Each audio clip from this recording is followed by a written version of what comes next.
Wake up from the program dream. Feel the real beneath your feet. Shut out all the hollow screams. Let your own thoughts take the lead. In every pulse that shakes the ground. In every note that dares to rise. You're not lost, you've just been found. Beneath this electric sky. Welcome to today's show. This is the Matrix Navigate, episode 11. We got some more gems for you guys. This channel is gonna, now that you're awake, this channel is gonna help you stay awake by developing your critical thinking skills. Okay, there are gonna be some rabbit holes that you can dive down. You can find out some more information, and you make your decision based on the evidence thereof. Okay, so let's go.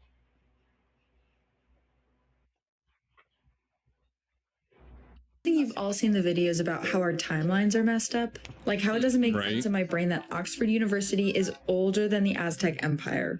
But there's so many more of these weird history overlaps that I want to share with you today. And you already know that if you love the dark and spooky, you'll love the podcast. This one really got me, but Ruby Bridges, the first Black child to attend an all-white school, is still alive. And she's not even 70 years old yet.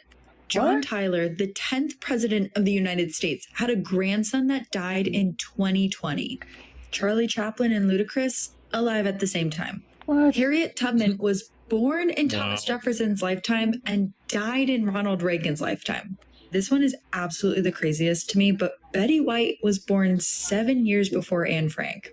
And T-Rexes were around closer to humans than to stegosauruses. Basically, they were around closer to iPhones than to other dinosaurs. And last but not least, Helen Keller died the year Tony Hawk was born. What? That timeline is crazy. And it makes me think, okay, a lot of stuff doesn't add up, because how is it possible that Harriet Tubman was alive same time Thomas Jefferson was alive, and the same time Ronald Reagan was alive? Ronald Reagan, his presidency was during the 1980s. So I don't know the timeline of Harriet Tubman or when she was born or anything like that. But if she was moving slaves from under the railroad, and who knows when slavery was abolished. I think that year keeps changing. However, that would make her 100+ years old. That doesn't make sense to me. And another thing that doesn't make sense to me, how is it that Betty White is 7 years older than Anne Frank? I remember reading the diary of Anne Frank in school. I don't know if it was elementary school or middle school. However, how is it that the entertainment industry is still thriving, yet there are wars and there are people hiding in walls and in basements and things like that? How is that? How is that possible? How is Hollywood still prevalent during wars?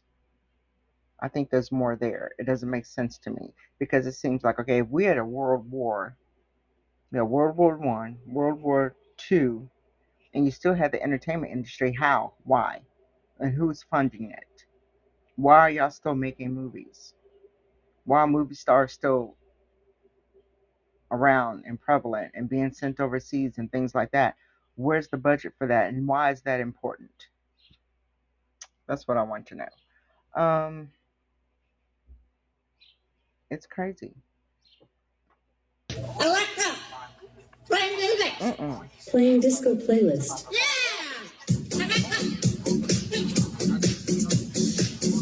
Oh, you gotta go to bed. Stop music. Oh, you just hear his feathers. Epstein, baby. What are you doing? Jeffrey Epstein has a baby. Right, What? Nancy. This, while a search for bodies is going on, a search for human girl bodies is going on at Epstein's Zorro Ranch.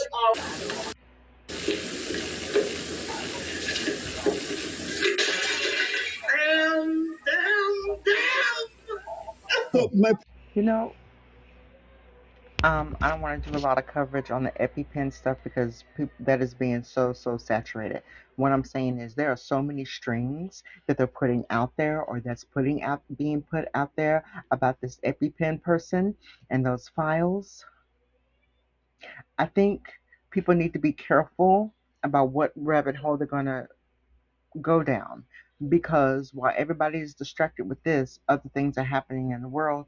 Hawaii is flooded, as we talked about in the last video. Nebraska is on fire, and these things aren't in the mainstream news. So just be aware. with the Lion King is this. Yeah. You know, you watch the movie, you're like, and in Tarzan too. It's like you watch the movie, the lions had American accents in Africa, right? Oh, in Africa. James yeah, Earl that's right. Jones. Yeah, Yes. that's right. And then you had the monkey with the accent. Yo, that's heavy. Rafiki knows the way. Yeah, you're like, why is the monkey with the accent? That's hilarious. That's a good observation. Wow, Yeah, wow. yeah. I never thought Why about is the that. monkey got the Now, accent? the only one that I really that I appreciate though, what they did was they give, you know, what's the villain? Scar. A British accent. That was That sounds very fantastic. familiar. That's good. He wanted to take Backstabbing. Yes, wanted to take that over. Makes so much sense. Oh my goodness, that makes sense. There's another guy did a joke about. He's like, yo, Disney they're assholes, man. Lion King, kid loses his father. We can't have no daddy. No, I need you. you know, that's something that I noticed about Disney too, is there are a lot of characters who are orphans, or they have single parents. And single parents, that's just normal in our culture, in our country. But how come a lot of the kids are orphans? We never see their parents. It's like they're out there in the world all by themselves. You guys to help me solve the mystery. All right, let's do it. So I'm sitting here thinking as one does when they think, and I'm doing the math, and the math just isn't mathing. Morgan Wallen, record-breaking 41 songs on Top 100, with 36 to 37 tracks charting simultaneously. Number one for 34 weeks for I'm the Problem. Number one for 19 weeks for One Thing at a Time. He is the highest certified country music artist ever, with 265.5 million units and 239.5 million singles. They have literally named him the Taylor Swift of country music. I don't think you guys realize how massive that is. He got CMA Entertainer of the Year and Billboard Top Artist since Garth Brooks in 1993. He's beating world records, you guys. What I just listed doesn't even scratch the surface of Morgan Wallen's accomplishments, and yet still no Grammy. Yet Jelly Roll, who doesn't even come close to the numbers of Morgan Wallen in any category, wins 3 Grammys. Now, how could that possibly happen? Because the Grammys suck. 2024. And nobody cares about him anymore. TMZ premiered Morgan Wallen on the front page of their news article, stating that he was arrested for throwing a chair off of a Nashville rooftop bar. In fact, TMZ ran article after article And TMZ after sucks. article about Morgan Wallen throwing a chair and using a racial slur.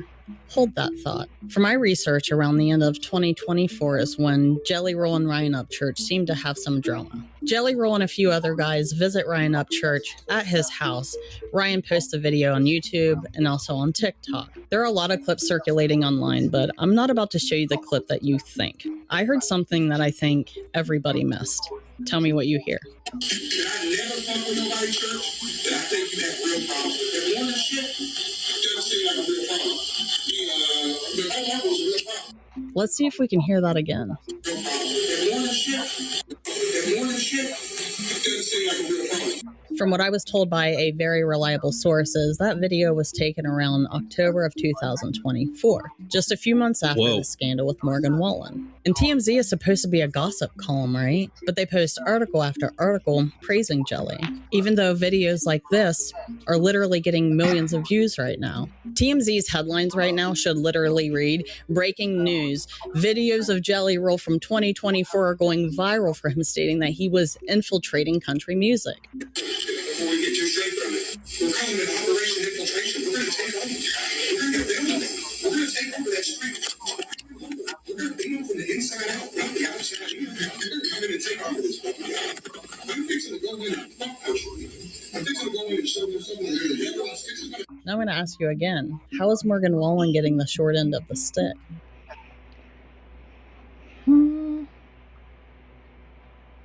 Okay. So that makes me question this. I remember back in the 80s, Michael Jackson got an arm full of Grammys and or awards. I don't know for Grammys. Maybe he had Grammys. I don't know. I don't keep up with that stuff. I don't care. But anyhow, he had an armful of awards, right? And in my mind, that's well deserved because that's a talented, talented man. So fast forward to now. You see people, and I only get my stuff from online. I don't watch mainstream anything. But when I hear stuff like this talented guy, this talented country music singer with all of these accomplishments, yet he hasn't won a Grammy, but yet you see people who win Grammys, and you're like, how do they get a Grammy? My pinky finger could have got a Grammy with as much talent as they have, you know? So that leads me to think, because of the evidence presented, that something else is going on. Because how come people with hardly any talent are getting the big accolades? So that lets you know that it's just not real. It's not a real thing. And TMZ is everywhere. Tell me, how are they everywhere? Shia LaBeouf went to New Orleans and turned out, but TMZ was there to film it all. Okay, you remember DMX got arrested and he went to court and he looked at the camera. He was like, how are y'all here before I'm here? Something is going on. How are they getting the scoop before the person that they're scooping on knows what's going on? Because could it possibly be manufactured? There's no way that they could know that DMX was going to be arrested and be sitting there and waiting in the courtroom unless somebody else knew. Think about how that would have to work for them to be there, because they work for somebody. TMZ works for somebody too. So somebody told them, hey, DMX is going to be arrested, be in there in the courtroom, in the jail as he arrives, and then you can have the exclusive. And that's exactly what happened. But think about the planning that came before that. It just doesn't happen. It is planned out. Who is planning it? That's the kind of stuff I want you guys to think about. Not that it just happened. How did it happen? How was it planned out? And who is orchestrating it? That's all. Critical thinking.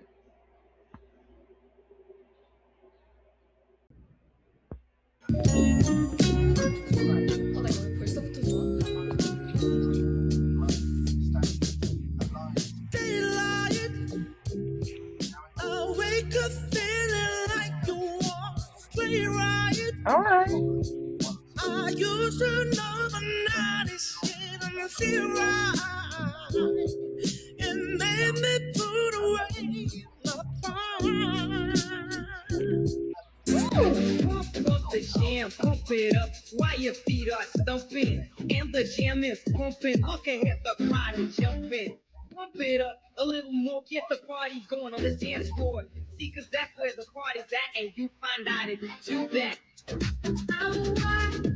The place you stay, get your booty on the floor tonight, make my day. That was a good throwback. I never saw that video of the Pump Up the Jam until I started editing this video. So every time I heard that song, I just pictured something else. I just pictured a girl in a sweatsuit with a hat on and some sunglasses, Pump Up the Jam. That's the first time I've ever seen that, but I want y'all to notice the crowd around her.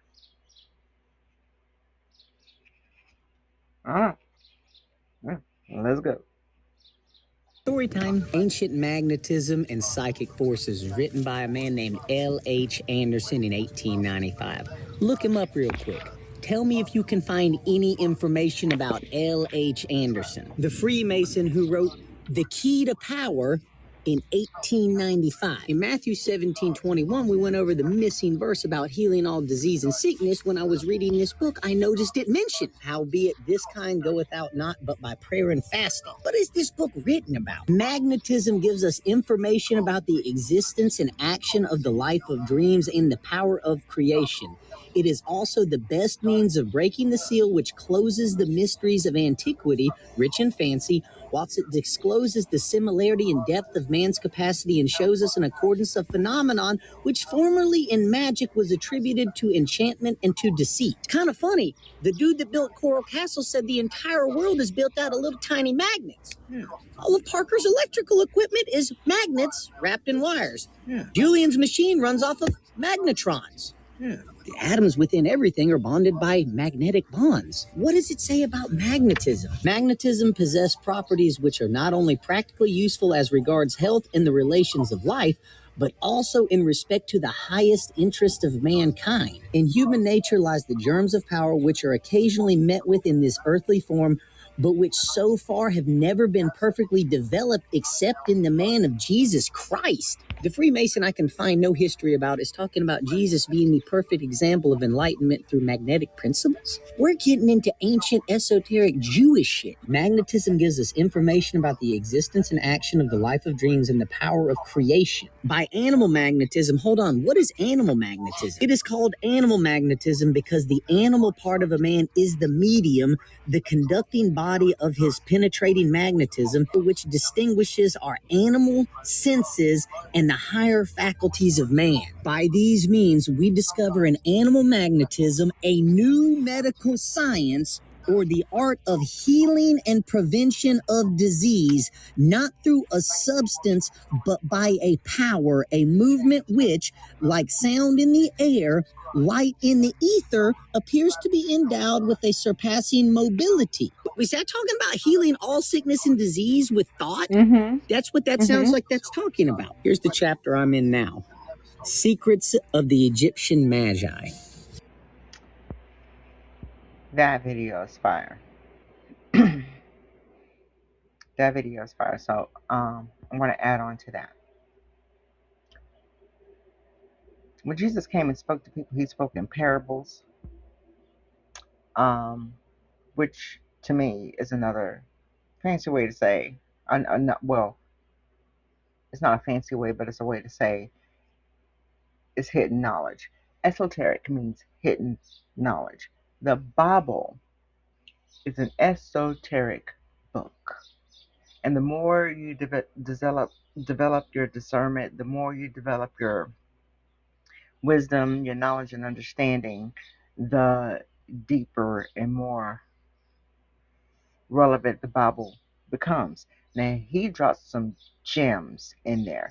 And I do want to speak on this one thing. And this is a problem that I have with mainstream Christianity. And I'm calling it mainstream Christianity because that is an ideal. The mainstream Christian is a construct, because when people think of a Christian, there's a certain template that forms in the head, okay? And in my opinion, it's not a good one, all right? So, in my view, a Christian is a person that follows Christ, period. That's all it is. They follow Christ. But a mainstream Christian, there are a lot of things that entail. Like I said, it's a construct. It's an ideal that's built upon. And so when people see a Christian, they think a certain thing. So I said all that to say, Jesus said that we would do things as he did and greater. All right? We would do things he did and greater. He said, if we have faith as small as a mustard seed, we can move mountains. On the flip side of that, if you have doubt as small as a mustard seed, then doubt will prevail. Your subconscious doesn't know the difference between good and bad. Okay, this is why it's important not to speak negative things to yourself, not even jokingly, because your subconscious doesn't know the difference, you know. So,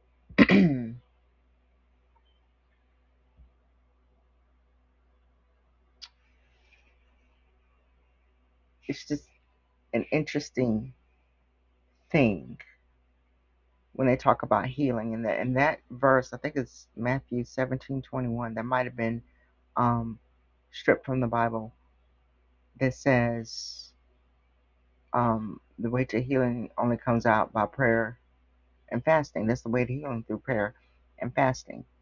But check this out also. When Jesus went and laid his hands on people and they healed, that came from him. That came from the energy. We can do that too. We can also heal ourselves. The Bible says that we can heal ourselves. I'm going to tell you something. I was around somebody who was really, really sick. She was coughing, sneezing. It's not mucus going everywhere, touching everything. But I told myself, I'm not going to get sick. And because I told myself I'm not going to get sick, and I said a prayer over myself that I wasn't going to get sick, I did not get sick. I knew somebody with an earache, and I laid hands on them, and I prayed, and through Holy Spirit, and that earache went away. These are my experiences, and they're real experiences. So mainstream Christians might say that that's witchcraft. It's not witchcraft. This right here? So there was this group of women doing a study of the book of Malachi in the Old Testament. And they came upon the third verse in chapter 3, and it puzzled them. It said, "He will sit as a refiner and purifier of silver." And they wondered what this statement meant about the character and nature of God. So one of the women offered to investigate the process of refining silver and then get back to them at their next Bible study. So that week, the woman called up a silversmith and was like, "Hey, can I come watch you while you work?" And she didn't mention anything about why she wanted to do this other than her curiosity about the process of refining silver. So he agreed, and she went. And as she watched him, he held a piece of silver over the fire and let it heat up. He explained that in refining silver, one needed to hold the piece in the middle of the fire, where the flames were the hottest, as to burn all the impurities away. The woman thought about God holding us in such a hot spot. Then she thought again about the verse. He sits as a refiner and purifier of silver. So she asked the silversmith if it was true, if he had to sit there in front of the fire the entire time that the silver was being refined. He said yes, and he went on to explain that not only did he have to sit there, but he had to keep a very close eye on it, because if it was left a moment too long, then it would be damaged. The woman was silent for a moment, and then she asked, "How do you know when the silver is fully refined?" And he smiled and said, "That's easy. When I see my image in it." You want to hear something really fascinating? Sure. Now, going back to the previous video and everything that I said, now God says that in the Bible, he refines us until he can see his image. What is that saying? Just think about it. Just think about it. Did vampires come from the Nephilim? Vampires are real in the occult. Dracula is a more modern type of the literature that's going to hold the belief system and their history within it. So you have Dracula, for example, as a son of a dragon. It goes back to Greek for Dracont and Draconta, which means watcher, as in watcher angel. The giants, both before and after the flood, and secret societies probably at the adept level even today, would drink blood. And they were drinking blood blood to extend their life after Genesis 6:3, shorten all lifespan to 120 years. And they also used it secondarily to provide additional cognitive abilities. They preyed on humans not only to eat them before the flood, but to drink their blood. And then after the flood, they had to do things a little bit more in secrecy, as they were needing humankind to survive because they had a fertility issue after the flood.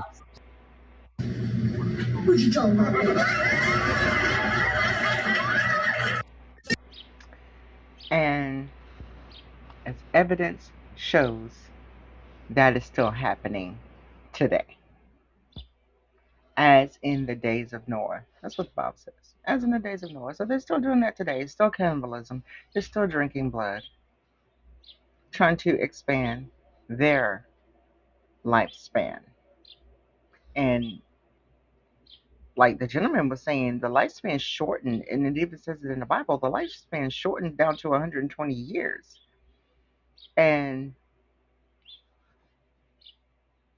I don't want to speak that it's shortened more, but evidence shows that people pass away less. A whole lot of people pass away less than 120 years, being less than 120 years.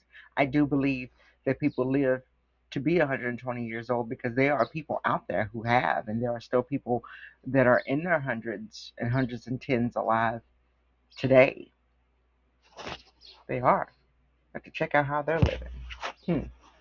But I like that interesting stuff. And if you guys have a chance to read the original version of Bram Stoker's Dracula, that book is so detailed that it made me ask, wow.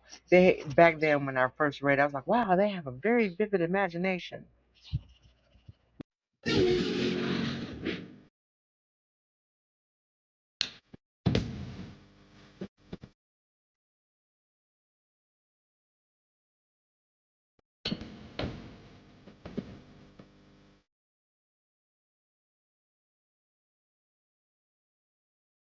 What's the most valuable lesson you've learned in business? Your ideas are all worthless. Why? You know, like in 2010, I was with one of my friends and we were hungover and we tried to send a selfie to our other mates. I couldn't get us in the shop. And then my friend was like, oh, someone should invent like a pole that you can attach your phone to and then you could take the selfie. And I was like, oh, that's a sick idea. They could call it the selfie stick. Yeah. Well, I heard of that before. And then what happened? Someone else made it. 4 years later, the selfie stick was the most viral product on earth. Hundreds of thousands sold, millionaires getting made all over the world. People still use it today. So we had a great idea, worthless. So your ideas are all worthless. And trust me, every time you come up with a great idea, it's not your idea. I guarantee you someone else has already thought of it. So your ideas are absolutely worthless. Your execution is everything. So I'm saying, like, next time you want to say, I thought of that, what you should really say is, I did nothing about that. What? Come on now.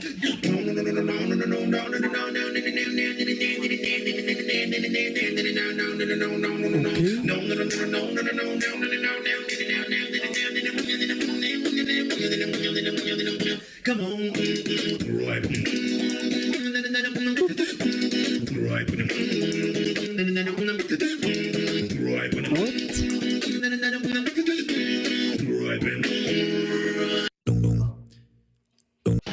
Here he goes, the veteran making his run. Plant is good. Look at the... Thank you. That's the end of the video. Thank you for joining me today. I hope you learned some things. I hope you will go on your own little adventures and deep dive into some stuff and find some evidence, find some facts. And remember, just because you're woken up doesn't mean that you shut this off. Never turn this off. So, before I go, art. I was saying in my last video that I was going to share at the end of every video that I was going to show my art. So we all have something special that we can do, and I can paint. So this is one of my paintings, and it's just on a regular piece of paper. I haven't framed any of this stuff because I didn't know how it was going to turn out. So let me know in the comments what you thought of this video, and also let me know what your special talent is. I would love to hear about it. And Never turn this off, and I'll see you on the next one. Wake up from the program dream. Feel the real beneath your feet.